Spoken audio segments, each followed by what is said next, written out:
예전에는 뭐 불과 얼마 전까지만 해도 아이를 업고 또 아이를 안고 가다가 아기가 배고파하면 이렇게 한쪽에서 이렇게 앉아서 모이를 먹이는 그런 엄마들을 많이 볼 수 있었어요. 젊은 엄마들이 아이를 위해서 창피함을 무릅쓰고 그렇게 하는 모습들, 그 모습이 어떻게 보면 참 아름다워 보였던 그런 모습이었던 것 같은데 지금은 이제 그런 모습들이 없어요. 물론 뭐 모성애가 없어서가 아니라 좋은 방법들이 많이 나타나서 뭐 분유도 이렇게 먹이도 하지만 모유도 이제 따로 이렇게 준비를 해서 갖고 다닐 수 있는 그런 이제 용품들이 많이 나타났더라고요. 그래서 그렇게 먹이기도 하고 어쨌든 그런 모습들이 있는데 엄마는 그 아이가 그 우는 목소리만 들어도 그 울음소리만 들어도 이 아이가 지금 배고픈가 이 아이가 어떤가를 다 알잖아요. 그렇죠? 그래서 그 아이에게 필요에 따라서 가장 좋은 것을 먹이고자 하는 게 엄마의 마음, 그것이 아닌가 생각을 듭니다. 아이들의 입장에서는 그럴 것 같아요. 우는 그 수단 하나밖에 없잖아요. 그래서 엄마 배고프다는 소리를 그렇게 울어대는데 초보 엄마들은 오히려 잘 모를 수도 있을 것 같아요. 이게 도대체 왜 울어? 아까 분명히 밥을 줬는데 너 왜 그러냐? 아까 내가 분명히 젖을 줬는데 너 왜 그러냐? 그럴 것 같아요. 근데 아이들이요, 아기들이 뭐 이제 엄마들을 다 아시겠지만 짧게는 한 2시간에서 밤 같은 때는 자다가도 한 4시간 안쪽에서 꼭 이렇게 모유를 먹여야 된답니다. 분유가 됐든 그러지 않으면 아이가 이제 배가 고픈 거예요. 그러니까 막 울고 아무리 이렇게 잘 재우려 해도 잘 안 재고. 그런데 그 2시간 간격 뭐 밤에도 자다가 막 4시간 간격으로 깨려면 엄마가 사실 힘들죠. 그러니까 우리 여자분들이 엄마가 되고 나면 엄마의 마음을 안다 뭐 이런 얘기를 하잖아요. 근데 남자들은 아무리 나이가 들어도 잘 모를 것 같아요. 저도 잘 모르고. 그러고 보니까 엄마에 대한 고마움 또 아내에 대한 고마움들을 좀 가지고 살아야 될 것 같다. 제 말씀을 준비하면서 그런 생각을 해봤어요. 저도 잘 몰랐어요. 그렇게까지 자주 먹이는지를. 그런데 말씀을 준비하면서 한번 자료를 찾아보니까 그렇게 자주 먹여야 된다고 그러더라고요. 근데 어떤 분들은 아예 배부르게 먹였으면 그냥 나중에 먹여도 되지 않을까. 그래갖고 어떤 젊은 엄마가 한 옛날 얘기입니다. 한 10년 전 얘기인가. 어떤 엄마가 그 PC방에 가서 가면 5시간, 10시간 막 있다 오는 거예요. 그러니까 아기는 집에서 혼자 있다가 그 5시간 만에 모유를 먹고 10시간 만에 모유를 먹는 거예요. 그러니까 큰 아이들 같으면 뭐 그 정도면 그냥 버틸만도 하고 아니면 지가 가서 라면이라도 갖다 끓여 먹든지 뭔가를 할 텐데 아기는 그럴 수가 없잖아요. 오로지 엄마가 먹여주는 그 하나의 그 모유만을 기다리고 있는데 아니면 뭐 분유라도 먹여주든지. 그런데 그러한 것 없이 엄마가 5시간, 6시간, 뭐 길게는 10시간 막 이렇게 와서 한 번씩 먹여주니까 결국은 애가 굶어 죽은 거예요. 나중에 아이를 부검해 보니까 뱃속에 아무것도 먹을 게 들어있는 게 없더라는 거예요. 그러니까 아이들은요, 이게 생존이 달린 겁니다. 이걸 먹지 않으면 생존이 달린 거예요. 죽는 거예요. 심지어 예전에 어떤 경우도 참 이 초보 엄마들의 또는 이제 미숙한 엄마들의 문제지만 어떤 분이 또 이제 가출을 한 거예요. 아빠한테 화가 나갖고 가출을 하면서 아기를 놓고 나갔어요. 그러니까 아빠도 이제 안 들어오고. 그러니까 아기 옆에다가 어떻게 했느냐? 분유를 쭉 타갖고 몇 병을 넣은 거예요. 그리고 갔어요. 어떻게 되겠어요? 아기가 그걸 어떻게 잡고 먹어요? 그 아기도 굶어 죽은 거예요. 그러니까 아기한테는요 정말 엄마는 항상 그 옆에서 챙겨야 되는 그런 어떤 모성이 정말 없으면 아이를 못 키울 것 같아요. 그렇게 엄마로서 이렇게 아이들을 다 키워주신 우리 어른들 존경받아 마땅하고 저도 이 자리를 빌어서 감사합니다. 네, 그렇게 말씀을 드려요. 뭐 저를 키워주신 분들은 아니라도 다 우리 젊으신 분들 다 키워주신 거잖아요. 오늘 이 생각이 좀 드시면 우리 남자분들은 우리 부모님 살아계시면 좀 전화해서 감사합니다 또 얘기도 하시고 또 부인한테도 수고했다라고 말 한마디 해도 좋을 것 같아요. 맨입을 하기 애매하면 오늘 저녁은 한번 남자분들이 준비해 놓은 것도 여자분들이 고개를 이렇게 해요. 못 먹어요. 예, 그 밥 못 먹습니다. 그런 것 같아요. 자, 어쨌든 그렇게 어린아이로서는 젖을 사모하고 그것을 항상 먹고 그것을 먹어야지만 사는 거잖아요. 그래서 오늘 본문에서 이야기하는 건 뭐예요? 갓난아기들 같이 순전하고 신령한 젖을 사모하라. 그러니까 갓난아기들이 그렇게 사모하는 것은요, 살아야 되니까 사모하는 거잖아요. 그러한 간절함으로 신령한 젖을 사모하라고 오늘 본문에서는 이야기하고 있는 겁니다. 그러니까 베드로 사도가 이야기하면서 성도들 향해서 이야기하는 거예요. 너희가 그러한 신령한 젖을 그렇게 먹지 않으면 너희는 어떻게 해요? 죽을 수밖에 없다는 거예요. 영적 생명이 끊어질 수밖에 없다는 거예요. 그래서 우리 성도들은 신령한 젖을 사모하고 그것을 먹는 것에 힘써야 돼요. 그러면 신령한 젖이 무엇이냐? 베드로 사도가 1장에서 이야기합니다.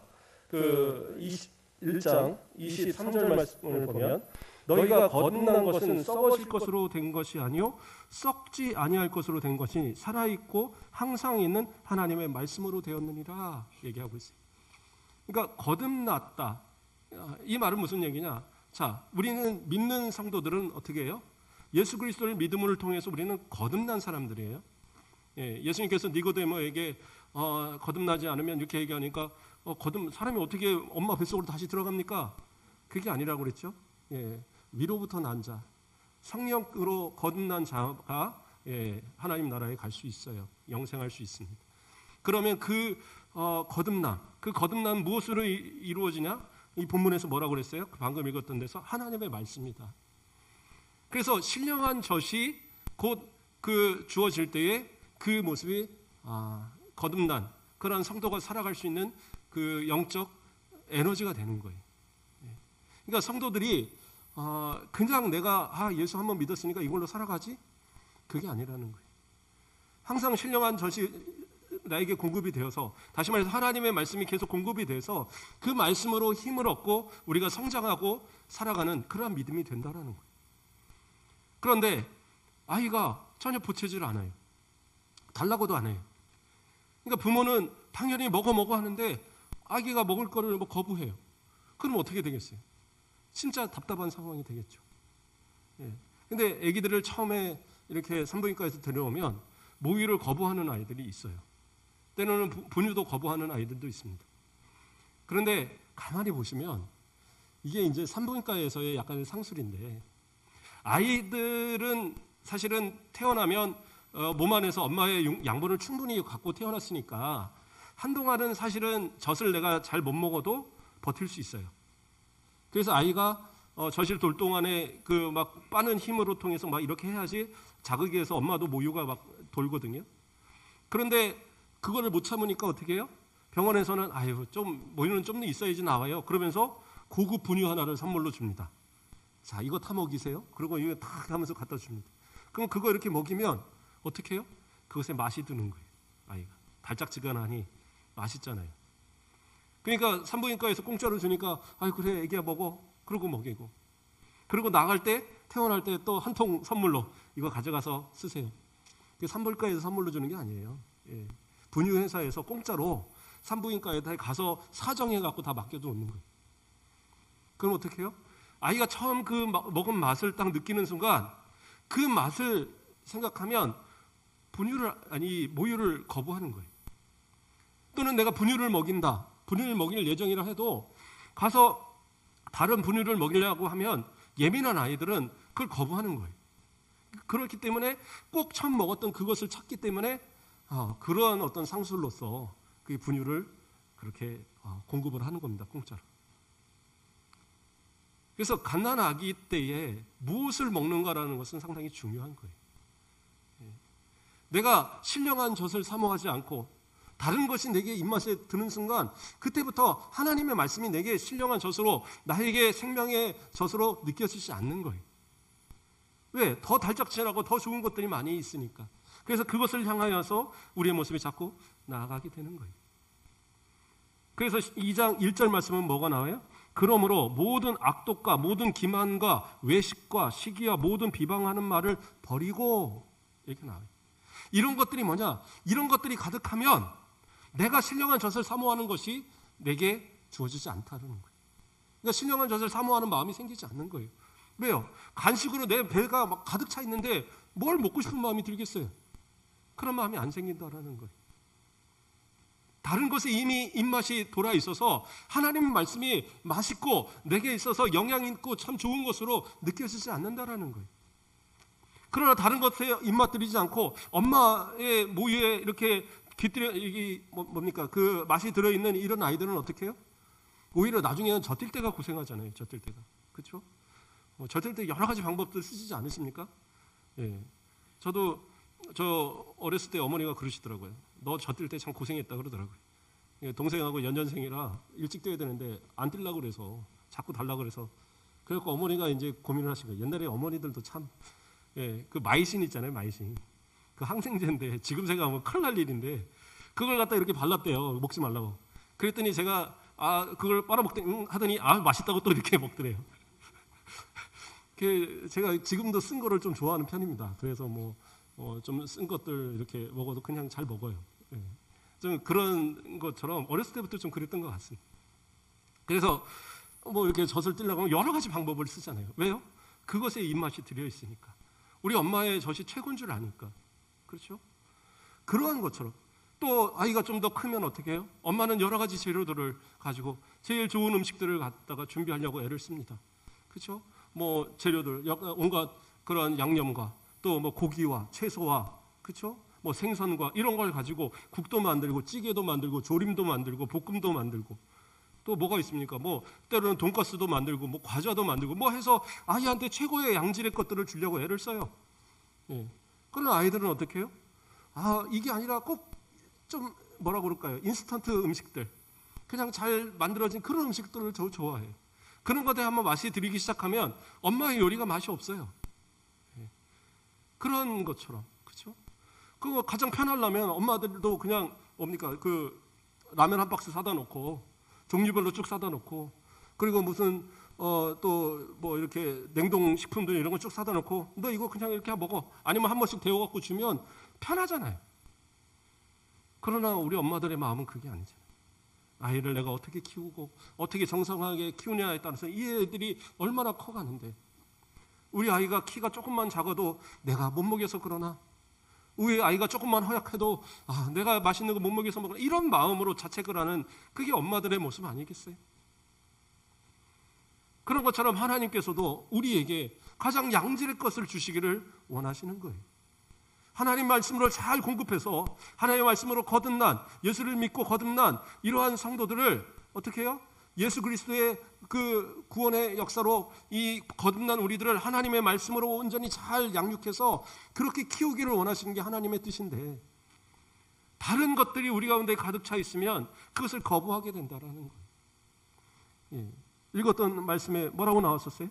모든 악도, 이게 악한 마음이 하나님의 말씀을 들어오지 못하도록 정말 세상적으로 악한 그 모든 마음들이 내 가운데 들어있는 거예요. 사악한 마음들. 또 뭐가 있습니까? 예, 모든 기만과 외식과 시기. 그렇죠? 기만은 다른 사람들을 속여서 사기치는 거 얘기하는 거잖아요. 또 외식은 뭡니까? 겉과 속이 다른 사람. 또 시기는 뭐예요? 다른 사람들의 것을 잘 되는 걸 배아파하는 거. 이런 어떤 악한 행동들. 그렇죠? 모든 악한 행동들. 또 그다음 뭡니까? 모든 비방하는 말을 버리고 모든 비방, 중상모략하는 거. 다른 사람 잘 되는 거 못 봐서 그 사람 어떻게든 깎아내려고 하는 거. 이러한 생각과 이러한 마음과 이러한 말들이 내 가운데 가득할 때에 하나님의 말씀이 들어오지 않는 거예요. 왜요? 하나님의 말씀은 이거 다 하지 말라고 그러거든요. 예, 함부로 말하지 말고 함부로 생각하지 말고 함부로 행동하지 마라. 하나님의 말씀은 곳곳에서 다 가르치니까. 목사님 설교할 때마다 그런 거 계속 말하니까 들으면 싫은 거예요. 내가 이거 이렇게 이거 다 지키면서 어떻게 살아? 이렇게 지키면서 어떻게 사업해? 이렇게 지키면서 어떻게 내가 하루하루 살아갈 수 있어? 에이, 그냥 설교는 설교고 나는 내 마음대로 살아. 그러면 하나님의 말씀이 안 들어가는 거예요. 하나님의 말씀이 어떻게 꿀송이 같은 마음이 들겠어요? 싫은 거죠. 아무리 좋은 음식을 줘도 이거는 맛이 없어. 라면이 좋아. 그렇죠? 열심히 국 끓여놓고 찌개 끓여놓고 열심히 생선 구워서 야 먹어 그러는데 입맛이 없네. 가서 그래서 라면 꺼내갖고 막 끓여봐요. 이걸 국을 확 찌꺼려버릴 수도 없고 그러지 않아요? 네. 그런 것이 하나님의 마음이 아닐까 그런 생각이 들어요. 가장 최고의 신령한 젖, 하나님의 말씀의 젖을 먹이는데 그럼 성장해 가야 될 거 아니에요. 저는 이미 나이도 많고 이 정도면 뭐 성장한 건데요. 아니에요. 자, 거듭났다는 거 무슨 말이에요? 이제 새로 태어난 거예요. 저는 10년, 20년 뭐 다 믿어왔는데요. 성장했어야죠. 성장을 이루지 못했으면 계속 그 상태에 있는 거예요. 그러니까 어떻게 해요? 맨날 젖을 먹고 살아가야 되는 거예요. 그러한 모습으로 살아가는 것, 그게 우리의 모습은 아닌지.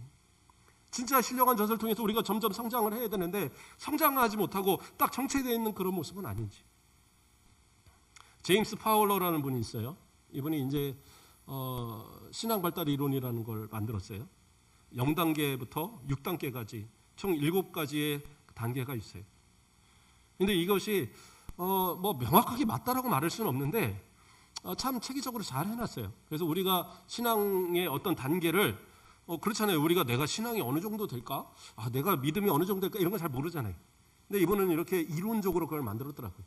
0단계는 뭐냐면 한 2세 정도 나이, 그 아이, 그러니까 뭔가 이제 사리 분별을 못하는 그 때잖아요, 아기. 그런 시절. 그거는 엄마의 그냥 기도, 엄마의 사랑, 엄마의 신앙 이것을 그냥 받고 자라는 그런 아이들. 그리고 이제 초등학교 들어가기 전 미취학 아이들이 이제 1단계. 이러한 단계의 아이들은 그냥 가르쳐 주는 게 옛날 얘기, 옛날에 모세가 있었대. 모세가 홍해를 갈랐대. 예. 우리 오늘 장로님 기도하시다가 모세 여기 깜짝 놀랐어요. 어쨌든 홍해를 가르고. 뭐 그런 이야기들 이렇게 해주면 와 신난다. 옛날 얘기처럼. 우리가 권사님들도 맨날 무슨 호랑이 담배 피던 얘기 이런 거 하지 말고 모세 얘기, 뭐 다니엘 얘기, 아브라함 얘기, 이삭 얘기 뭐 이런 것 좀 해주시면 좋아요. 아이들 때는요 막 재밌게 듣습니다. 저는 말주민이 없어서 제가 어렸을 때 기억이 어렴풋이 나요. 어렴풋이 나는데 우리 막내 고모가 저를 이뻐하셔서 자주 데리고 잤어요. 그러면 이제 제가 우리 큰 집에 가서 우리 고모하고 같이 자면서 맨날 물어보는 거예요. 니네 엄마가 좋아? 내가 좋아? 당연히 저는 엄마죠. 그러니 이제 맨날 그렇게 물어보고 했는데 저는 이제 잠잘 때 잠이 들 동안에 옛날 얘기 해달라는 거예요. 옛날 얘기 해달라면 고모가 이 얘기 저 얘기 하다 안 되면 자 어떤 할머니가 고개를 넘었다. 첫 번째 고개를 넘었다. 두 번째 고개를 넘었다. 세 번째 고개를 넘었다. 계속 고개 얘기만 하는 거예요. 그런데 저는 또 좋다고 그 다음은요. 그러고 듣고 있는 거예요. 애기들은 그냥 들려주는 것만 해도 좋아해요. 그런 때 그냥 그 뭐 있잖아요. 낙엽바람 막 굴러가도 막 까르르 웃는 뭐 그런 때니까 그 애기들한테 얘기 많이 해주시면 좋아요. 교회 이런 성경 이야기들. 자 그리고 이제 초등학교 단계 정도가 이제 2단계가 되는 거예요. 2단계가 되면 이때는 어떠냐? 이런 이제 그 실제와 가짜를 구별할 수 있는 그 정도의 나이는 되잖아요. 그러나 마찬가지로 어떤 이야기들을 들을 때에 그것을 이제 우리 인간과 이제 동일시해서 하나님 아버지 그러면 아버지와 동일시하게 보고 뭐 어떠한 동물 이야기들을 해도 그것이 사람하고 동일하게 어떤 그런 그 상황 속에서 이해를 합니다. 그런 약간 시기가 초등학교 시기. 그러니까 하나님을 믿어도 좀 그러한 것. 그냥 이렇게 가르쳐주면 그냥 그대로 그냥 받아들이는 그때가 바로 초등학교 시절. 그리고 이제 한 3단계가 넘어가는 것은 이제 중고등부 정도부터 청년부 한 초기까지입니다. 이때부터 이제 좀 신앙이라는 것이 사실은 바로 자리를 잡아요. 그래서 무슨 교리라든가 이런 것을 가르쳐주면 그거를 잘 이해하고 받아들이는 나이. 그래서 중고등부 때 성경의 어떤 교리적인 것들을 가르치는 것 대단히 중요합니다. 그때 한번 잘 자리 잡으면 평생 가요. 그래서 그럴 때 뭐 너 교회가 어디 있어? 공부해. 그래갖고 막 세상으로 보내버리면 그러면 그 아이들은 신앙으로 잘 배우지를 못해요. 그러니까 할 수 있으면 교회에서 뭐 수련회가 됐든 예배가 됐든 잘 참석하도록 자꾸 해야 되는 이유가 그때 들었던 말씀들이 평생을 가져가니까. 그때 외웠던 말씀, 그때 고민했던 말씀들이요 진짜 평생을 갑니다. 그래서 그 시절에 많이 해야 되고. 근데 이때의 약점은 뭐냐 하면 이게 확고한 어떤 믿음으로 자리 잡지를 못하니까 다른 것에도 넘어가는 거예요. 혹시 이단들이나 이런 사람들이 옆에서 혹하면 그것도 맞나? 하고 이제 넘어가는 그 정도의 신앙의 단계. 근데 많은 사람들이 신앙생활을 하면서 이런 단계에 빠져 있는 사람들이 많아요. 그러니까 파울러는 약간 그 나이별로 이 내용을 이렇게 나눴지만, 그러나 처음 신앙생활을 하는 사람들은 어떻게 해요? 그런 단계를 거칠 거 아니에요. 물론 어느 정도 성장한 어른들이 1단계나 2단계나 이렇게 거치는 경우는 많지는 않지만, 어쨌든 한 3단계까지는 쭉 가더라도 그 3단계에서 머무는 사람들이 상당히 많아요. 그러니까 좀 신앙생활 막 하다가 에이 나하고는 안 맞는 것 같아, 그런 세상으로 갔다가 에이 또 다시 교회 좀 가볼까 하고 또 왔다가 그냥 들락날락하는 그러한 신앙, 그러한 경우로 빠지는 경우도 상당히 많다라는 거예요. 예. 그래서 불교 갔다가 천주교 갔다가 기독교 갔다가 이런 분들이 그래도 나름대로 거기서 막 열심히 했던 그런 분들이 왜 그러느냐? 그런 신앙적인 확고한 믿음이 주어지지 않았으니까. 예, 그런 부분들이 있어요. 그 다음에가 이제 4단계인데, 이게 이제 신앙에 어떻게 보면 좀 교회에서 신앙생활 좀 오래 했다는 분들, 그러니까 적어도 이 파울로는 한 30대 이후에 30대가 넘어서 이러한 신앙의 단계로 들어간다라고 표현을 했는데, 어떤 단계냐면 우리가 이제 그 신앙을 통해서 나의 믿음을 확고해요. 나의 믿음은 분명히 확고한데, 그런데 문제는 뭐냐면 다른 사람들에 대한 이해력이 좀 부족해요. 그러니까 내가 열심을 다하고 이런 건 다 하는데 다른 사람이 그거에 따르지 못하고 내 기준에 맞지 않으면 비평하고 불만하고 막 그렇게 뭐라고 그럴까, 질책하고 그런 신앙들.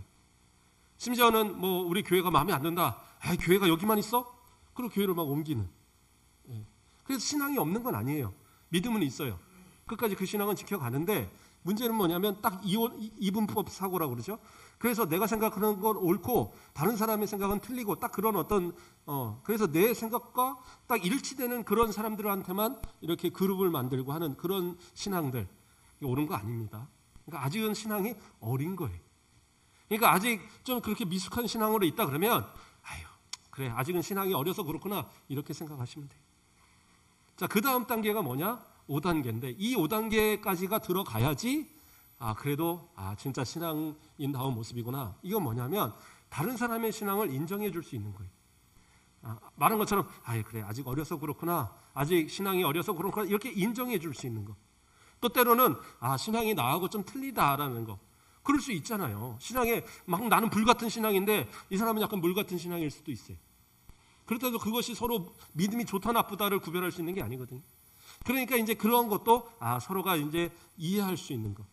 그리고 서로가 협력해서 이 사람이 좀 모자르다 그러면 너 왜 그렇게 모자라, 이게 아니라 할 수 있도록 도와주고 협력해주고, 이런 상호 보완할 수 있는 그런 관계, 그게 결합적 신앙이라고 그러거든요.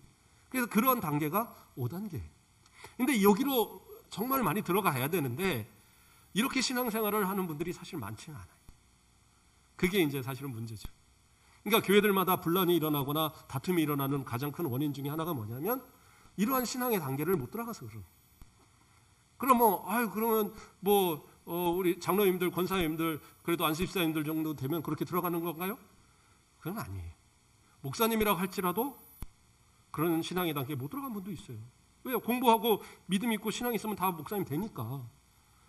그런데 문제는 뭐예요? 그러한 신앙의 단계를 거치지 못하면 목사님도 너무 이렇게 또 한쪽으로 치우치거나 또는 이해하지 못하고 자기의 그 어떤 주관만을 주장하거나, 그런 이제 좀 독단적인 목사님이 될 수도 있죠. 그러한 어떤 모습이 아니라 5단계 정도 되면 이제 모두를 서로가 끌어안고 서로가 이해하고 화합하는. 그래서 저는 우리 가곡교회 성도들이 그래도 신앙의 단계가 그 정도는 되는 성도들이 됐으면 좋겠어요. 그래도 우리 장로님들을 존경하고 장로님을 하나님께서 세우셨으니까 우리 장로님 존경하고 일할 수 있도록 협력해야지. 우리 안수집사님들 교회 열심히 일하도록 같이 도와야지. 우리 권사님들 기도 열심히 할 수 있도록 한번 도와드려야지. 이런 마음을 가지고 상대방을 존경하고 이렇게 인정하고 서로가 서로를 이렇게 그 모자른 것을 보완하면서 서로가 결합된 신앙, 그러한 어떤 신앙의 단계로 들어가는 것, 이게 올바른 신앙의 모습이에요. 그 다음에 6단계는 뭐냐? 여기는 사실은 이제 많은 사람들이 얘기할 때 여기 가까이 있으면 손양호 목사님이나 이런 분처럼 우리가 상상 이상의 신앙들, 막 그 박애 정신, 희생 정신, 막 그래서 온 몸과 내 모든 걸 다 불사르도록 내어줄지라도 막 그렇게 하는 그런 분들 있잖아요. 그런 신앙을 얘기하는데, 그런데 그런 분들도 다 보면 어느 한편에서는 그렇게 헌신적이지만 어느 한편에서는 모자란 부분들이 있더라고요. 제가 이렇게 이야기들을 살펴보고 하다 보면 그러므로 6단계를 들어갔다 그런 것은 사실 거의 없는 것 같아요. 그러니까 거의 예수님 수준의 모습이 6단계 뭐 그렇게 되는 거예요. 제가 이제 뭐 길게 이걸 다 원래 설명할 생각은 없었는데 좀 설명을 길게 했습니다. 어쨌든 그런데 이 단계를 넘어갈 수 있는 근거는 뭐냐? 그 에너지 공급원은 뭐냐? 이게 신령한 전, 곧 하나님의 말씀이다라는 거예요. 하나님의 말씀이 꾸준히 공급되지 않으면요, 내 신앙이 그렇게 성장하지 못하는 거예요. 그냥 그 자리에 딱 멈춰서 그런 모습으로 살아가는 거예요. 하나님의 말씀은 우리에게 정말 우리의 모든 것을 잘 성장시킬 수 있는 충분한 그러한 원동력이 됩니다. 디모데후서 3장 14절에서 15절 말씀을 보면, 그러나 너는 배우고 확실한 일에 거하라. 너는 내가 누구에게서 배운 것을 알며 어려서부터 성경을 알았나니 성경은 능히 너로 하여금 그리스도 예수 안에 있는 믿음으로 말미암아 구원에 이르는 지혜가 있게 하느니라. 뭐예요? 하나님 말씀은 우리를 구원으로 이끄는 충분한 지혜를 주신다라는 거예요. 그러므로 하나님의 말씀을 우리가 온전히 잘 배우고 잘 듣는 거 대단히 중요해요. 그런데 이제 어떤 분들은 그런 얘기합니다. 저는 성경 많이 읽고 저는 말씀 많이 듣는데요. 그냥 맨날 기독교 방송 틀어놓고 저는 아침부터 저녁까지 뭐 다 듣습니다. 그래서 어떤 목사님은 설교 이렇게 하고 어떤 목사님은 이렇게 하고 이 목사님 설교는 저한테 맞고 이 목사님은 아닌 것 같고 뭐 이런 얘기들 하거든요. 그래요. 많은 설교 듣는 거 좋아요. 저는 괜찮다고 생각합니다. 그런데요, 뿌리는 있어야 돼요. 기준은 있어야 돼요.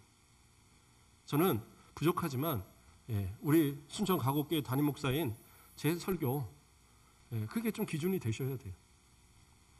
그래도 우리 성도들에게 가장 좋은 양질의 설교를 준비하기 위해서 저도 노력합니다. 자료들 찾고 성경의 주석들을 여러 개 비교하면서 가장 옳은 하나님의 말씀이 무엇인가를 찾아서 전하려고 애를 씁니다. 그래서 우리 성도들에게 필요한 말씀들을 공급할 때에 이것을 내가 기본으로 받고 여기서 다른 간식들도 먹어야 되는 거지, 다른 막 이것저것 막 중구난방 먹다 보면 뭐예요? 이게 옳은지 그른지에 대한 판단 능력이 없어요. 제가 그래도 신앙생활 10년, 20년, 30년 했는데 무슨 얘기입니까? 이 정도 되면 내가 충분히 나는 판단할 수 있는 능력이 있지 않습니까? 그런데요, 내가 오래 신앙생활 했다고 믿음이 내게 그렇게 넘치고 그런 건 아니다라는 거예요. 히브리서 5장 12절에서 14절 말씀을 보면, 때가 오래되었으므로 너희가 마땅히 선생이 되었을 터인데 너희가 다시 하나님의 말씀의 초보에 대하여 누구에게서 가르침을 받아야 할 처지니 단단한 음식은 못 먹고 젖이나 먹어야 할 자가 되었도다. 이는 젖을 먹는 자마다 어린아이니 의의 말씀을 경험하지 못한 자여 단단한 음식은 장성한 자의 것이니 그들은 지각을 사용함으로 연단을 받아 선악을 분별하는 자들이니라. 여기서 뭐라고 그래요? 너희가 마땅히 선생이 되었을 터인데 뭐예요? 10년, 20년, 30년 너 신앙생활해서 충분히 그럴 위치에 지금 있을 텐데, 목사가 되고 장로가 되고 뭐 권사가 되고 안수집사가 되고 지금 그런 위치에 있을 터인데 뭐예요? 가진 거 어린아이라는 거예요. 자, 베드로 사도는 신령한 젖을 얘기하면서 젖이 모든 성도들이 먹어야 될 하나님의 말씀을 그렇게 대표적으로 얘기했어요. 그런데 히브리서에서는 좀 구분을 했습니다. 그 전체적으로 먹어야 되는 이 하나님의 말씀을 어떤 거는 젖으로 표현하고 어떤 것은 딱딱한 음식으로 이렇게 구분하였어요. 이게 무슨 얘기냐? 처음 들었을 때 하나님 말씀을 얼마나 좋아요. 은혜스러운 말씀이고 아멘 아멘 하지만 말씀은 항상 그렇게 쉬운 말씀만 있는 게 아니잖아요. 깊이 있는 말씀도 있고 또 때로는 내가 받을 때 가슴을 휘벼 파는 그런 말씀도 있고, 정말 이 앞에서 말한 것처럼 무슨 악독 또 무슨 뭐 시기 이런 뭐 기만 뭐 이런 것들 모든 악한 말들 다 제거하라고 막 쏟아내잖아요, 성경에서는. 그러니까 이런 걸 들을 때 막 마음이 찔리고 이거는 아닌 것 같은데 이건 받기 싫은데 이런 말씀도 주어진다라는 거예요. 근데 사람들은 어떻게 해요? 내 귀에 들릴 때에 즐거운 것만 찾는 거예요. 조금 싫은 소리 하면 듣기 싫은 거예요. 이렇게 해서 어떻게 살아가요? 어떻게 사업을 해요? 어떻게 내가 신앙생활을 이렇게 편하게 할 게 있습니까? 내가 좀 신앙생활 편하게 하려고 교회 왔지 이렇게 어렵게 하려고 왔어요. 이런 마음 든단 말이에요. 그러나 하나님 말씀은 그렇게 받으면 안 돼요. 그래서 뭐예요? 너희가 선성이 되었을 텐데 아직도 말씀의 초보에 있다라는 거예요. 그래서 맨날 젖만 먹이고 분유만 먹이고 애가 커가는데 10년이 되고 20년이 되고 30년이 되는 컸는데도 엄마 나 우유병 줘. 그래갖고 우유병 물고 다니면 그게 제대로 된 신앙이냐는 거예요. 아니다라는 거죠. 좀 훈련받고 잘 성장해서 단단한 음식을 먹고 건강하게 잘 커서 이젠 주님 맡기시는 일을 내가 감당할 수 있는 그런 믿음의 사람으로 커야 되는 거 아니냐는 거예요. 그게 진짜 성장한 믿음의 성도들이다. 그 얘기하고 있는 겁니다. 그래서 예수님께서 뭐라고 그래요? 먼저 된 자가 나중되고 나중된 자가 먼저 되는 일이 많을 것이라고 얘기하고 있어요. 그러니까 내가 먼저 됐다고 내가 자만하면 안 돼요. 내 신앙이 내가 최고인 것 같죠? 아니에요. 쟤 내가 어렸을 때 주일학교 때 내가 가르쳐냈던 애인데 쟤 내가 코 흘릴 때 코 닦아주면서 키웠던 애인데 근데 어느 순간 보면 그 아이가 내 믿음보다 커 있는 믿음이 있을 때가 많다니까요. 그렇죠? 내가 아이한테 야, 너 주일학교 가 막 이러면서 막 억지로 깨워갖고 막 교회 보내고 그랬는데 이 아이가 어느 땐가 엄마 기도 좀 해야지. 아빠 교회 다니면 좀 이런 행동 좀 고쳐야지. 막 잔소리 한다니까요. 이것이 어디서요? 그게 아니에요. 아이의 믿음이 이미 커간 거예요. 그의 믿음이 커가는데 부모의 신앙이 못 따라가면 나중에 어떻게 해요? 그 아이의 신앙을 제대로 못 지키는 거예요. 그 아이가 나는 이렇게 믿는 대로 살아야지 이런 아이들이 어느 날 벗어나기 시작해요. 왜요? 계속적인 신령한 젖이 공급되지 못하니까. 그러니까 아이가 처음 가졌던 믿음이 자꾸 약해지는 모습들. 그렇게 만들지 말아야 되잖아요. 신앙을 더 키워주고 그래서 내 믿음도 더 커야 되는 거고 또 교회에서도 이제 막 신앙생활 열심히 해서 막 성장하는 분들을 보면서 언제부터 저렇게 신앙생활에 또 저러는 거야 이런 마음도 갖지 마세요. 누군가 열심히 하면 자꾸 도와주세요. 열심히 하라고. 내가 오래됐던 이거 다 제껴놓고 진짜 열심히 하라고 그렇게 도와줄 수 있는 그런 모습들. 제가 이렇게 가끔 어렸을 때 이야기들을 하니까 우리 친구들이 어쩌다가 이제 비대면 예배다 보니까 한 번씩 우리 가곡교회 홈페이지 열어놓고 이제 아마 예배를 드리나 봐요. 그러니까 옛날 얘기 한다고 너무 반가웠다고 얘기를 하더라고요. 그래서 말 함부로 하면 안 되겠다. 근데 예전에 우리 친구들하고 기도 모임을 제가 20대 초반에 이렇게 한 적이 있었어요. 그랬는데 그 어린 나이에 모여서 기도 모임을 하는데 한 1년 가까이를 했을까요? 그런데 나이 많은 그러니까 저는 선생님이라고 부르던 그런 청년이 조용히 찾아오시더라고요. 나도 너희들과 기도하고 싶다. 나 옛날에는 열심히 기도했었는데 내가 기도 못했었다. 그런데 너희들 보고 많이 부끄러웠다. 내가 너희들하고 같이 기도하겠다. 그걸 같이 기도에 합류를 하시더라고요. 그러면서 좀 더 시간이 지나면서 나중에 청년회 기도회가 생겼어요. 그랬던 경험이 있습니다. 그러니까 내가 오래됐다고 해서 뭐 쟤네들 콕 찔찔이 이게 아니라 그들이 믿음 생활 똑바로 하는 것 같으면 도와줄 수 있고 협력할 수 있고 참여할 수 있고 그러면 이제 나이 많고 내가 자기가 선생님도 하셨으니까 와서 이제 내가 그럼 이끌어줄게 이럴 수도 있는데 안 그러더라고요. 너네들이 기도에 인도하고 나 옆에서 묵묵히 기도할게. 그러면서 같이 막 협력을 해주니까 얼마나 감사하든지. 그러니까 존경하게 되더라고요. 그래서 역시 그래도 우리를 가르쳤던 그런 선생님, 그런 나이 많은 형님 정말 존경한다는 마음이 들더라고요. 우리 신앙인들도 그런 것 같아요. 내 신앙의 지금 상태를 똑바로 보시고 내가 부족하면 빨리빨리 이 신앙을 크기 위한 노력을 하셔야 돼요.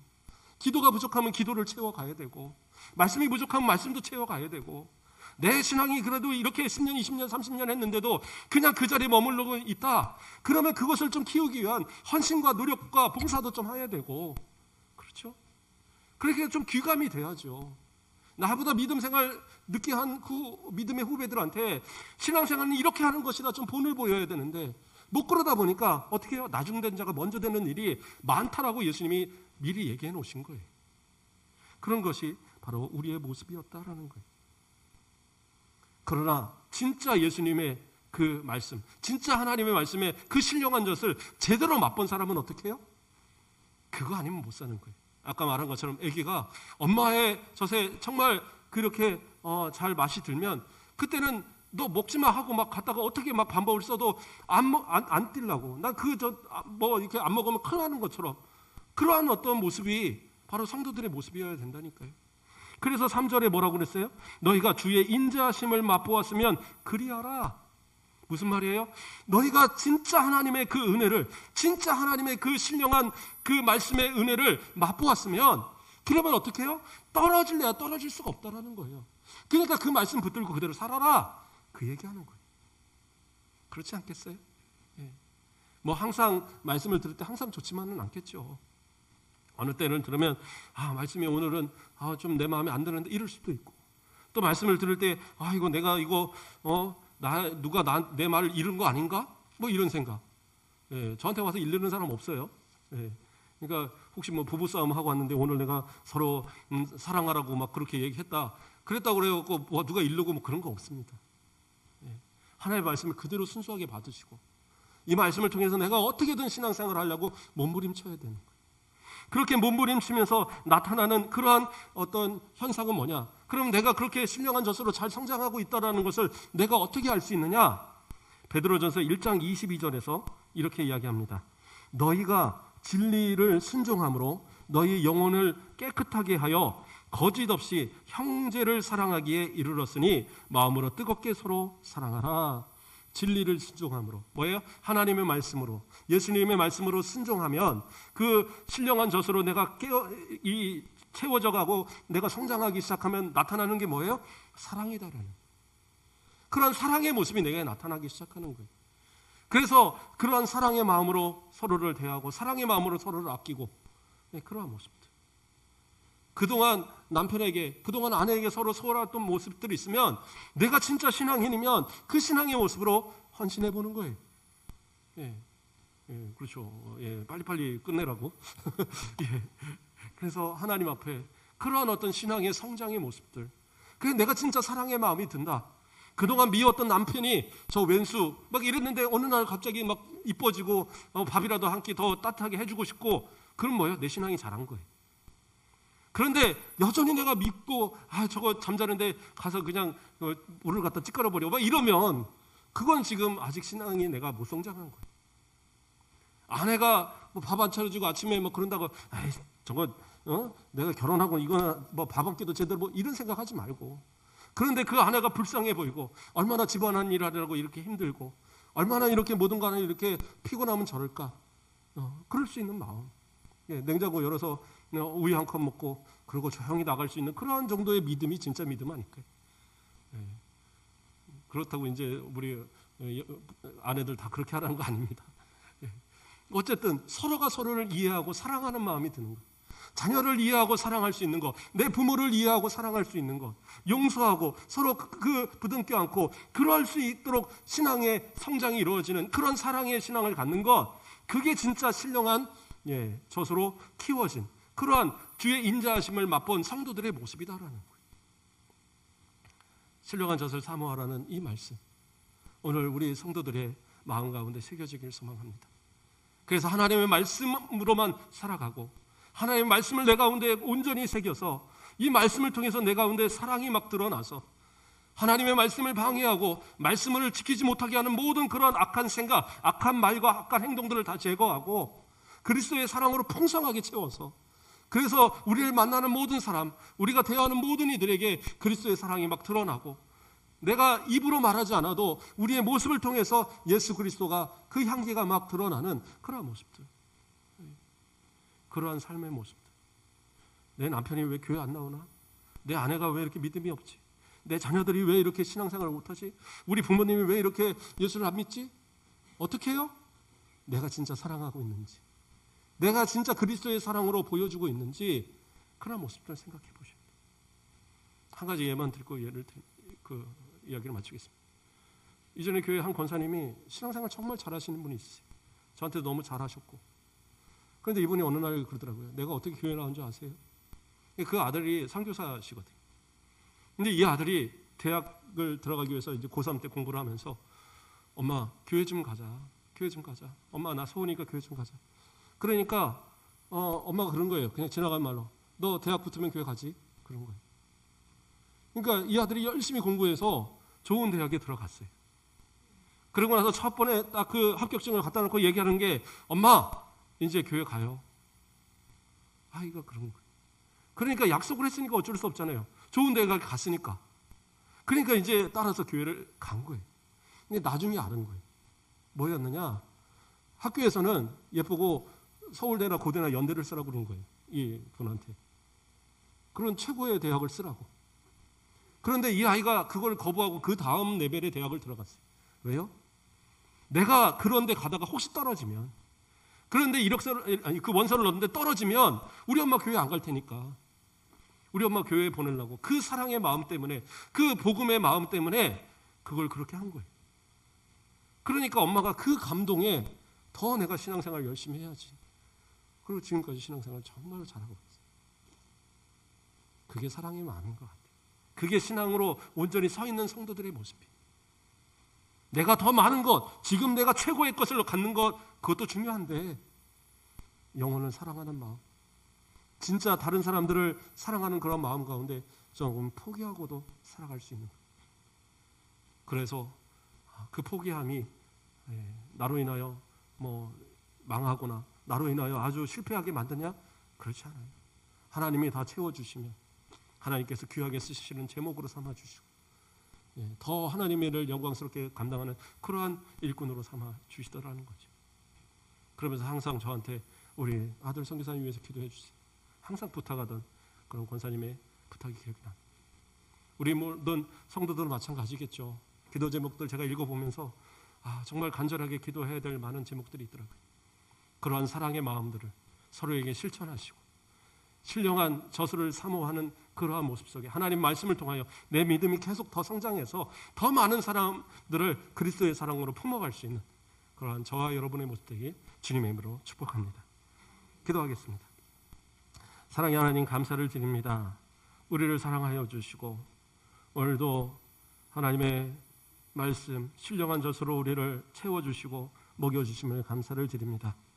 세상에 많은 것들이 하나님의 말씀을 우리 가운데 채우고 받는 데 있어 방해된다면 그 모든 세상의 것들을 또 제거시킬 수 있는 마음도 우리에게 그러한 결단도 허락하여 주시고 철저하게 하나님 말씀에 순종하여서 우리의 신앙이 자라서 정말 하나님 주시기에 더 많은 것을 맡기고 더 많은 것을 우리에게 주시고자 아버지 채우실 때에 그 모든 것을 감당할 수 있는 믿음, 그래서 그리스도의 사랑으로 우리의 가정과 우리의 교회와 우리의 모든 직장과 우리의 만남 모든 과정 속에 하나님의 은혜로 이끌어가고 채워갈 수 있는 하나님의 사랑을 전할 수 있는 진정한 신앙의 성장된 어른들이 되어지도록 인도하여 주시옵소서. 감사합니다. 예수 그리스도 이름으로 기도드립니다. 아멘.